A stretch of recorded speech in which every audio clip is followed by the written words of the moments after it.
출근길 중요한 회의 중에 갑자기 배가 아파서 난감했던 적이 있으신가요? 혹은 아침에 눈 뜨자마자 화장실부터 가야 하는 불편함 느껴본 적 있으신가요? 이런 증상이 반복된다면 과민성 대장증후군일 수 있습니다. 전 세계 인구의 약 10에서 15%가 과민성 대장증후군 IBS를 경험했다는 통계가 있습니다. 생각보다 정말 흔합니다. 과민성 대장증후군은 단순한 소화 문제를 넘어서 우리의 일상과 감정에 큰 영향을 줍니다. 사회활동, 직장생활 등에서 참 불편한 경우가 많습니다. 중요한 회의나 모임에서 화장실을 가야 하는 경우도 많아서 참 스트레스가 될 수 있습니다. 뿐만 아니라 장거리 여행을 하거나 취미활동 등에도 영향을 줍니다. 심하면 잠을 제대로 자지 못하는 분들도 있습니다. 오늘은 과민성 대장증후군의 원인을 말씀드리면서 어떻게 먹어야 하는지, 어떻게 치료할 수 있는지 말씀드리겠습니다.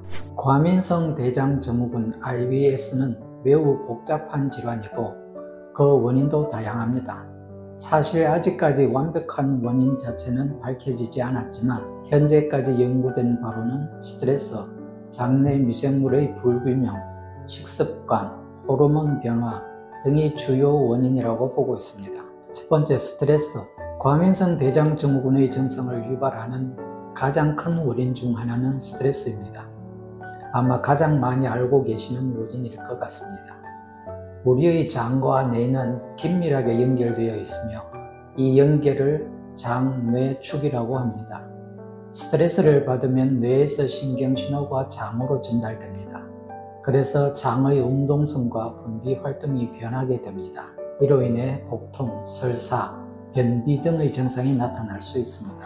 예를 들어 중요한 시험이나 발표를 앞두고 복통이나 설사가 심해지는 경험을 하신 분들이 많으시죠? 이는 장뇌축의 역할을 잘 보여주는 사례입니다. 한의학에서도 정신적인 스트레스가 대장에 영향을 주기 때문에 변비나 설사 등의 증상이 생길 수 있다고 봅니다. 그래서 소화기 문제가 있는 경우에는 심리적인 부분, 스트레스 부분에 문제가 있는지 꼭 고려하면서 치료하고 있는데요. 같은 맥락이라고 볼 수 있겠습니다.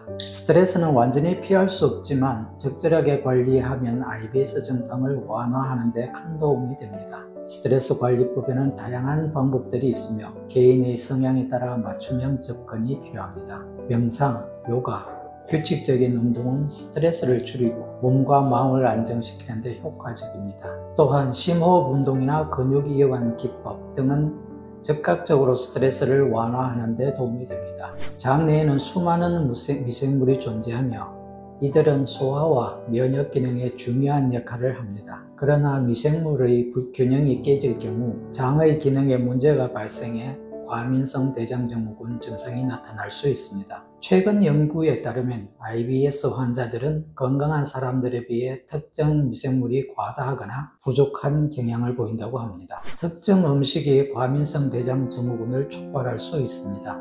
특히 고지방 음식, 인공감미료, 카페인, 유제품 등이 증상을 악화시킬 수 있으며 이러한 음식들은 장을 자극하여 복통이나 설사를 유발할 수 있습니다. 특히 여성의 경우 생리주기와 호르몬 변화가 과민성 대장증후군 증상을 악화시킬 수 있다고 합니다. 생리 전후로 복부 백만감이나 변비, 설사 등의 증상이 더 심해지는 경우가 많습니다. 이런 다양한 요인이 복합적으로 작용하여 과민성 대장증후군을 유발할 수 있습니다. 따라서 증상 관리에 있어서도 개인별 맞춤 접근이 필요합니다.